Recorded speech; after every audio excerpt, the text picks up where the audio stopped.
বিসমিল্লাহির রহমানির রহিম। প্রিয় দিনী ভাই ও বোনেরা, আসসালামু আলাইকুম। আজকে হজরত আলী রাদিয়াল্লাহু তাআলা আনহুর একটি ঘটনা আমাকে খুব বেশি মনে পড়ছে। ভাবলাম আপনাদের সাথে শেয়ার করি। হয়তোবা আপনারা সবাই শুনেছেন, কিন্তু আবার একটু মনে করিয়ে দিতে চাই।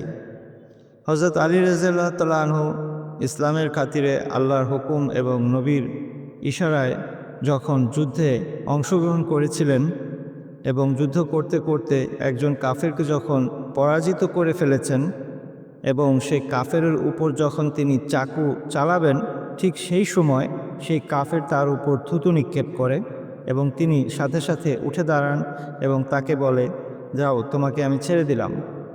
তখন সেই কাফের বলে, কেন? তুমি তো চাইলে আমার উপর তলোয়ার চালিয়ে আমার মাথাটাকে দুই ভাগ করে দিতে পারতে, কিন্তু তুমি আমাকে কেন ছেড়ে দিলে? তখন আলী রাদিয়াল্লাহু তাআলা আনহু বলেন, দেখো, আমি যুদ্ধ করছিলাম আমার আল্লাহর জন্যে, কিন্তু যখন তুমি আমার উপর থুতু নিক্ষেপ করলে তখন আমার এত বেশি রাগ উঠে আমার মন চাচ্ছিল তোমাকে আমি কতল করে দেই। কিন্তু আমি যদি তোমাকে কতল করে দেই তাহলে সেটা আমার আল্লাহর হুকুমে তোমাকে কতল করা হবে না, সেটা হলো আমার ইচ্ছায় তোমাকে কতল করা। আর আমি আমার নফসের বা আমার ইচ্ছার গোলাম নই, আমি শুধুমাত্র আমার রবের গোলাম।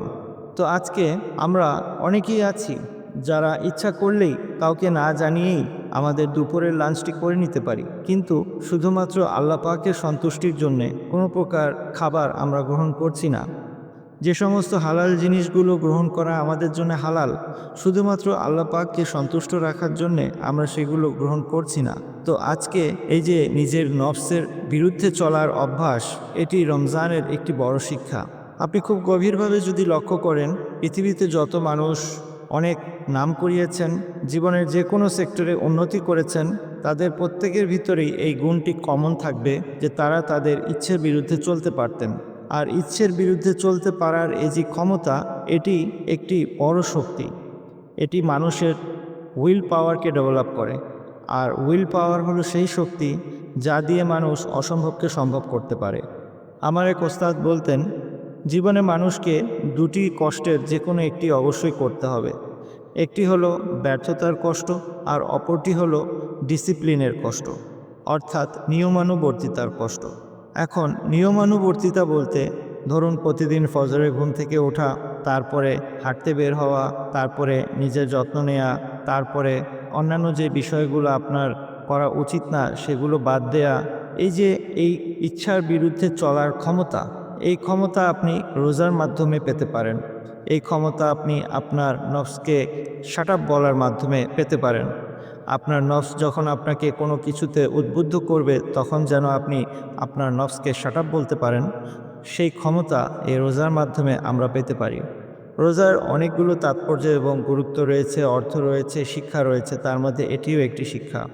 সবথেকে বড় কথা হলো, আমাদের যে মেধা আল্লাহ দিয়েছেন, সেই মেধা আসলে আল্লাহ পাকের হুকুমের সামনে তার কোনো হ্যাসিয়তই নেই। আল্লাহ পাক যেই কাজ করতে বলেছেন তার পিছনে যে কত বড় হিকমত রয়েছে তা একমাত্র আল্লাহ পাকই জানেন।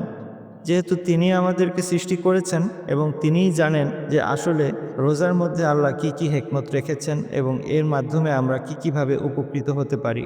তবে বর্তমানে অনেক রিসার্চ বলে যে ফাস্টিং বা না খেয়ে থাকা মানুষের অনেক উপকারে আসে।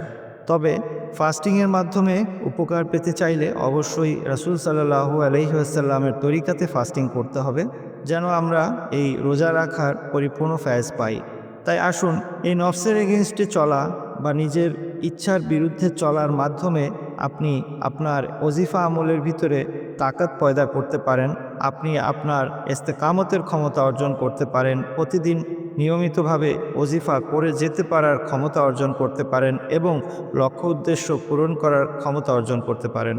তাই আসুন, নিজের নফসকে শাট আপ বলে আল্লাহ পাক যে কাজগুলো থেকে আমাদেরকে বিরত হতে বলেছেন সেই কাজগুলো না করে যে কাজগুলো করলে আল্লাহ সন্তুষ্ট হন এবং দুনিয়া আখেরাত সুন্দর হয়, সেই কাজগুলো আমাদের জীবনে নিয়ে আসি।